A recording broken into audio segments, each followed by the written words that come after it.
Hello guys, നമ്മൾ പലരും പല കാര്യങ്ങളും ഓൺലൈൻ സെർച്ച് ചെയ്യാറുണ്ടല്ലേ. പലപ്പോഴും നമ്മൾ സെർച്ച് ചെയ്യാൻ ഉപയോഗിക്കുന്നത് ഗൂഗിൾ എന്ന് പറയുന്ന ടൂളിനെയാണ്. എന്നാൽ പല ഘട്ടങ്ങളിലും നമ്മൾ ആഗ്രഹിക്കുന്ന ഒരു ഉത്തരം നമുക്ക് ചോദിക്കുന്ന കുറിക്ക് കിട്ടാറില്ല. പക്ഷേ ഗൂഗിളിൽ ഒരുപാട് ടെക്നിക്സ് ഉണ്ട്. നമ്മൾ ഉദ്ദേശിക്കുന്ന ഇനത്തിലുള്ള കുറിക്കുള്ള ഉത്തരം കിട്ടാനായിട്ട് ഒരുപാട് ടെക്നിക്സ് ഉണ്ട് ഗൂഗിളിൽ. അത് ഉപയോഗിച്ച് കഴിഞ്ഞാൽ നമുക്ക് കൃത്യമായ ചോദ്യത്തിന് കൃത്യമായ ഉത്തരം തന്നെ ഗൂഗിൾ നൽകും. ഇന്നത്തെ വീഡിയോയിൽ നമ്മൾ എങ്ങനെ ഗൂഗിൾ ഒരു പ്രൊഫഷണലായിട്ട് സെർച്ച് ചെയ്യാമെന്നുള്ളതിനെ കുറിച്ച് നമ്മൾ നോക്കുന്നത്.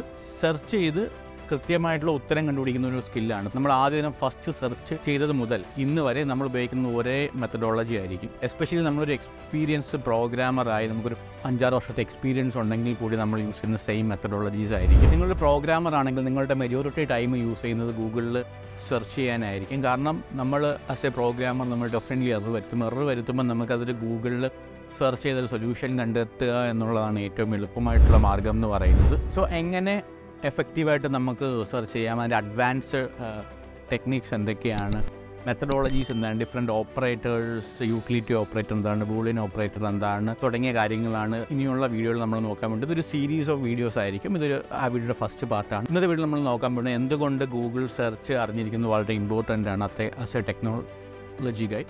രണ്ടാമത്തെ പറയാൻ വേണ്ടി പോകുന്നത് ഗൂഗിൾ സെർച്ച് എങ്ങനെയാണ് വർക്ക് ചെയ്യുന്നത് എന്നുള്ള കാര്യങ്ങളാണ്. So I am Sahir, welcome to the new video of Edure learning.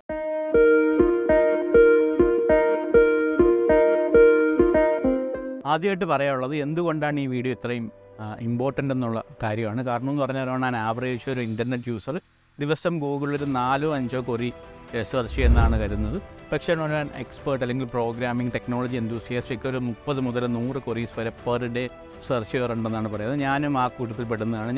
എനിക്ക് തോന്നുന്നു ഞാൻ 100-ൽ കൂടുതൽ കൊറീസ് ഒരു ദിവസം മിക്കവാറും ഗൂഗിളിൽ സെർച്ച് ചെയ്യാറുണ്ട്. നിങ്ങൾ ഏത് കാറ്റഗറിയാണ്? നിങ്ങൾ 3 മുതൽ 4 വരെ സെർച്ച് ചെയ്യുന്ന കാറ്റഗറിയാണ്, അതോ നിങ്ങൾ 30-ന് പുറത്ത് സെർച്ച് ചെയ്ത് ഡെയിലി ചെയ്യുന്ന കാറ്റഗറി താഴെ കമൻറ്റ് ബോക്സിൽ രേഖപ്പെടുത്തുക. നമ്മൾ ഓരോ സെർച്ച് ചെയ്യുമ്പോഴും നമ്മൾ കരുതുന്നത് നമ്മൾ വെബാണ് സെർച്ച് ചെയ്യുന്നതെന്നുള്ളത്. എന്നാൽ ആ സത്യം പറഞ്ഞാൽ അതല്ല നടക്കുന്നത്. നമ്മൾ ഗൂഗിൾ റാങ്ക് ചെയ്ത് വെച്ചിരിക്കുന്ന ഗൂഗിളിൻ്റെ ഇൻഡെക്സിനെയാണ് സത്യം പറഞ്ഞാൽ സെർച്ച് ചെയ്യുന്നത്. ഗൂഗിൾ എന്ന് പറയുന്നത് ഇൻ്റർനെറ്റിലെ ഡിഫറെൻറ്റ് വെബ്സൈറ്റ്സിനെ കണക്ട് ചെയ്യുന്ന ഒരു ഹബ്ബായിട്ട് നമുക്ക് വേണമെങ്കിൽ കരുതാം. ഇനി ഞാൻ പറയാൻ വേണ്ടി പോകുന്നത് ഗൂഗിൾ എങ്ങനെ കുറച്ച് സൈറ്റ്സിന് റാങ്ക് ചെയ്യുന്നുണ്ട്, എന്തുകൊണ്ട് കുറച്ച് സൈറ്റ്സിന് റാങ്ക് എന്നുള്ള ഫാക്ടേഴ്സിനെ കുറിച്ചാണ്. ഗൂഗിൾ വെബ് പേജസിനെ റാങ്ക് ചെയ്യാൻ ഉപയോഗിച്ച ഒറിജിനൽ അൽഗോരിതത്തിനെ നമ്മൾ പേജ് റാങ്ക് എന്നാണ് പറയുന്നത്. ഇത് ഡെവലപ്പ് ചെയ്തത് സർജി ബിന്നും ലാരി പേജും ആണ്. അവർ ഗൂഗിളിൻ്റെ ഫൗണ്ടേഴ്സാണ്. നമ്മളൊരു റിസർച്ച് പേപ്പർ ഡെവലപ്പ് ചെയ്യുന്ന സമയത്ത് സൈറ്റേഷൻസ് എത്രത്തോളം കൊടുക്കുന്നത് അത്രത്തോളം ആ റിസർച്ച് പേപ്പർ റിലവൻ്റ് എന്നാണ് കരുതുന്നത്. ആ ഒരു കൺസെപ്റ്റിലാണ് പേജ് റാങ്കിങ് വർക്ക് ആവുന്നത്. നമ്മളൊരു വെബ് പേജ് ഡെവലപ്പ് ചെയ്ത് അതിൽ എക്സ്റ്റേണലായിട്ടോ ഇൻറ്റേർണലായിട്ടുള്ള ഏതൊക്കെ റെലവൻ്റ് ആയിട്ടുള്ള സോഴ്സസ് അതിനെ ബാക്ക് ചെയ്യുന്നുണ്ട് എന്നുള്ളത് കരുതിയിട്ടാണ് നമ്മൾ ഒരു വെബ് പേജിനെ ഗൂഗിൾ റാങ്ക് ചെയ്യുന്നത്. നമ്മൾ ബാക്ക് ലിങ്ക്സ് എന്നും നമുക്ക് പേര് പറയാം. പേജ് റാങ്കിങ്ങിൻ്റെ ബേസിക് കൺസെപ്റ്റ്സ് ആണ് നമ്മൾ ഇപ്പോഴും ഗൂഗിളിൽ വെബ് പേജസ് റാങ്ക് ചെയ്യാൻ ഉപയോഗിക്കുന്നുണ്ടെങ്കിലും ഇന്നിപ്പോൾ അതിനെക്കുറിച്ച് കോംപ്ലിക്കേറ്റഡ് അൽഗോരിതംസ് കാലാകാലങ്ങളായിട്ട് ഗൂഗിൾ ചേഞ്ച് ചെയ്തിട്ടുണ്ട്. ഇപ്പം അതിൽ ആ പേജ് റാങ്കിങ് കൺസെപ്റ്റിൽ തന്നെ ഒരുപാട് ഫാക്ടേഴ്സ് കൂടി ഗൂഗിൾ ആഡ് ചെയ്തിട്ടുണ്ട്. നമ്മളൊരു കാര്യം സെർച്ച് ചെയ്യുമ്പോൾ ഗൂഗിൾ എൻ്റെ വെബ് ക്രോൾ ചെയ്യും. അതായത് നിലവിലുള്ളതും പുതിയതും അപ്ഡേറ്റഡുമായിട്ടുള്ള ഒരുപാട് വെബ്സൈറ്റിനെ ഗൂഗിൾ കൺസിഡർ ചെയ്ത് അതിലുള്ള മില്യൺസ് ആൻഡ് ബില്യൺസ് ഓഫ് ഡേറ്റയെ ഇൻറ്റേർണലി ഗൂഗിളിൻ്റെ ഡേറ്റാബേസിൽ കമ്പയർ ചെയ്യും. ഇതെല്ലാം പുതിയ ലിങ്ക്സൊക്കെ നമ്മൾ ഇൻ്റർനെറ്റിൽ ഹോസ്റ്റ് ചെയ്യുകയാണെന്നുണ്ടെങ്കിൽ ഗൂഗിളിൻ്റെ സ്പൈഡേഴ്സ് അല്ലെങ്കിൽ ബോട്ട് ഉപയോഗിച്ച് ഓട്ടോമാറ്റിക്കലി ആ പേജസിനെ ഐഡൻറ്റിഫൈ ചെയ്യും. ഇതല്ലാതെ നമ്മളൊരു പേജ് ക്രിയേറ്റ് ചെയ്ത് നമുക്കും ഗൂഗിൾ ആ പേജിനെ സബ്മിറ്റ് ചെയ്യാം. അതിനെ നമ്മൾ സൈറ്റ് മാപ്പ് എന്ന് പറയും. ഗൂഗിൾ ഫസ്റ്റ് പ്രോസസ്സ് എന്ന് പറഞ്ഞു കഴിഞ്ഞാൽ അപ്ഡേറ്റഡും നിലവിലുള്ളതും ആയിട്ടുള്ള ഒരുപാട് മില്യൺസ് ഓഫ് വെബ് പേജസിൻ്റെ ഡേറ്റ കളക്ട് ചെയ്യുക എന്നുള്ളതാണ്. ഇനി രണ്ടാമത് കൺസിഡർ ചെയ്യുന്നത് പറയുന്നത് ഈ കളക്ട് ചെയ്ത ബില്യൺസ് ഓഫ് ഡേറ്റാബേസിൽ നിന്ന് ഏതൊക്കെ വെബ്സൈറ്റിൽ ഏതൊക്കെ ഇൻഫർമേഷനാണ് വിസിബിൾ ആണെന്നുള്ളതും ഏതൊക്കെയാണ് ഇൻവിസിബിൾ ആണെന്നുള്ളതാണ് സെക്കൻഡ് പ്രോസസ്സിലത് കൺസിഡർ ചെയ്യുന്നത്. ഈ ഒരു പ്രോസസ്സിന് ഗൂഗിൾ പറയുന്നത് റെൻഡറിങ് എന്നാണ്. ഇപ്പം ഗൂഗിളിൻ്റെ കയ്യിൽ മില്യൺസ് ഓഫ് ഡേറ്റ ഉണ്ട്. അതിൽ ഏതൊക്കെ വെബ്സൈറ്റ്സിൽ എന്തൊക്കെ ഇൻഫർമേഷനാണ് വിസിബിൾ ആണെന്നുള്ളതുണ്ട്. ഇനി ചെയ്യാൻ വേണ്ടി പോകുന്നതെന്ന് പറഞ്ഞു കഴിഞ്ഞാൽ ഈ വെബ് പേജസിനെ ഓർഗനൈസ് ചെയ്യാന്നുള്ളതാണ്. ഈ വെബ് പേജസിനെ ഓർഗനൈസ് ചെയ്യാനായിട്ട് ഓരോ വെബ് പേജിൻ്റെ മെറ്റാ ഡേറ്റ ഗൂഗിൾ കൺസിഡർ ചെയ്യും. അതായത് ഈ വെബ് പേജസിൻ്റെ ടൈറ്റിൽ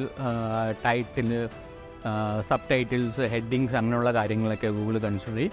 ഇതിൽ നിന്ന് ലോ ക്വാളിറ്റിയുള്ള കോണ്ടൻസിനെയും ഹൈ ക്വാളിറ്റിയുള്ള കോണ്ടൻസിനെയും വേർതിരിക്കും. ഇതാണ് തേർഡ് പ്രോസസ്സ് എന്ന് പറയുന്നത്. ഈ ഒരു സമയത്ത് വെബ് പേജിൻ്റെ കോണ്ടൻസ് മാത്രമല്ല ഒരുപാട് പാരാമീറ്റേഴ്സ് ഗൂഗിൾ കൺസിഡർ ചെയ്യും. അതായത് ഏത് ഡൊമൈനിലാണോ ഹോസ്റ്റ് ചെയ്യുന്നത്, അതിന് എത്ര പഴക്കമുണ്ട്, അതിൻ്റെ റിലവൻസ് എത്രത്തോളം ഫാസ്റ്റായിട്ട് ആ പേജ് ലോഡ് ചെയ്യുന്നുണ്ട് എന്നുള്ള കാര്യങ്ങൾ കൺസിഡർ ചെയ്യും. ഇതിന് ശേഷം സിമിലർ ആയിട്ടുള്ള വെബ്സൈറ്റിനെ ഗ്രൂപ്പ് ചെയ്യും. ഇതിന് ശേഷമാണ് നിങ്ങൾ ഉദ്ദേശിക്കുന്ന തരത്തിലുള്ള റിസൾട്ട് ഗൂഗിൾ നിങ്ങൾക്ക് കാണിക്കുന്നത്. സോ ഇത്രയൊക്കെ ആണെന്നുണ്ടെങ്കിലും ഗൂഗിൾ ഇപ്പോൾ കറൻ്റ്ലി യൂസ് ചെയ്യുന്ന അൽഗോരിതം എന്താണെന്നും അൽഗോരിതത്തിൻ്റെ ഡീറ്റെയിൽഡ് ഡിസ്ക്രിപ്ഷൻ ഇതുവരെയും പുറത്തു വിട്ടില്ല. കാരണം അത് ആൾക്കാരെ മിസ്യൂസ് ചെയ്യാനുള്ള പ്രോബബിലിറ്റി ഉണ്ടെന്നുള്ളത് ഗൂഗിൾ ഐഡൻറ്റിഫൈ ചെയ്തുകൊണ്ടാണ് അങ്ങനെ ചെയ്യാത്തത്. സോ സിംപ്ലി പറഞ്ഞു കഴിഞ്ഞാൽ ഗൂഗിൾ എന്ത് ചെയ്യുന്നു, നിങ്ങളൊരു ക്വറി സെർച്ച് ചെയ്യുമ്പോൾ നിങ്ങൾ സെർച്ച് ചെയ്ത ക്വറിയിലെ ഗ്രാമർ ഒന്നും കൺസിഡർ മറിച്ച് സിനോണിം കൺസിഡർ ചെയ്തിട്ട് ആ ഒരു സോർട്ട് ഓഫ് റിലവൻറ്റ് ഇൻഫർമേഷൻ ഗൂഗിളിൻ്റെ ഡേറ്റാബേസിലുള്ള millions and billions of web പേജസിൽ നിന്ന് കൺസിഡർ ചെയ്യും. അതിനുശേഷം റിലവൻസ് കൺസിഡർ ചെയ്യുമ്പോൾ ഓരോ യൂസറിനും അനുസരിച്ചാണ് അവരുടെ സെർച്ചിൻ്റെ റിലവൻസ് ഗൂഗിൾ കൺസിഡർ ചെയ്യുന്നത്. ഫോർ എക്സാമ്പിൾ, അവർ ഏത് ലൊക്കേഷനിലാണ്, അവർ ഇതിനു മുമ്പ് എന്തൊക്കെ ടൈപ്സ് ഓഫ് ക്വറി നൽകിയിട്ടുണ്ട് എന്നുള്ള കാര്യങ്ങളൊക്കെ ഗൂഗിൾ കൺസിഡർ ചെയ്യും. എന്ത് തരത്തിലുള്ള ലാംഗ്വേജിലാണ് അവർ ഗൂഗിൾ ഇൻട്രാക്ട് ചെയ്തിരിക്കുന്നത് എന്നുള്ള കാര്യങ്ങളൊക്കെ കൺസിഡർ ചെയ്യും. അതിനുശേഷമായിരിക്കും റിസൾട്ട് ഗൂഗിൾ ഷോക്കേസ് ചെയ്യുന്നത്. സോ ഈ വീഡിയോയിൽ നമ്മൾ എന്താണ് ഗൂഗിളിൻ്റെ അൽഗോരിതം, എങ്ങനെയാണ് ഗൂഗിൾ സെർച്ച് വർക്ക് ചെയ്യുന്നതെന്നൊക്കെ നമ്മൾ മനസ്സിലാക്കി. ഇനിയുള്ള വീഡിയോകളിൽ നമ്മൾ ഗൂഗിളിലെ ഡിഫറെൻറ്റ് ഓപ്പറേറ്റേഴ്സ്, ഗൂഗിളിൽ എങ്ങനെ ഒരു പ്രൊഫഷണൽ ആയിട്ട് സെർച്ച് ചെയ്യാൻ നമ്മൾ ചോദിക്കുന്ന ക്വറിക്കുള്ള ഉത്തരങ്ങൾ കിട്ടുമെന്നുള്ളത് നമുക്ക് നോക്കാം. So stay tune for part 2. I am Sahir signing off. Thank U.